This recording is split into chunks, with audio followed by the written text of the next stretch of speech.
ഐശ്വര്യ റോയ്ക്ക് ചൊവ്വാദോഷം ഉണ്ടായിരുന്നു. അവര് എങ്ങനെയാണ് അവസാനം അവരുടെ കല്യാണം നടന്നത്? ഒരു വാഴയെ കല്യാണം കഴിച്ചു ആദ്യം, വാഴ വെട്ടി കളഞ്ഞിട്ട് പിന്നെ അയാളെ കല്യാണം കഴിച്ചു. ഇതിലെ ചൊവ്വ പാലക്കാട് ഒരു കല്യാണത്തിന് ചൊവ്വാദോഷമുള്ള ഒരു കുട്ടി കല്യാണം കഴിക്കാൻ വേണ്ടി ആ കുട്ടിയെ ആദ്യം പട്ടിയെ കൊണ്ട് കല്യാണം കഴിപ്പിച്ചു. എന്നിട്ട് ആ പട്ടിയെ തല്ലിക്കൊന്നു. അതായത് ആദ്യത്തെ ഭർത്താവ് ചത്തു.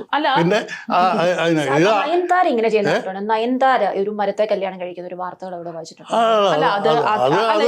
അതാണ് അത്. ഈ അന്ധവിശ്വാസത്തിന്റെ മൂർധന്യത്തില് ഇതുമല്ല, ഇതിനപ്പുറവും ചെയ്യും. അല്ല, ഇപ്പം ഐശ്വര്യ റായ് ആണെങ്കിലും നയൻതാര ആണെങ്കിലും അത്രത്തോളം ഗ്ലോബൽ എക്സ്പോഷർ കിട്ടിയ പേഴ്സണാലിറ്റീസ് ആണ്.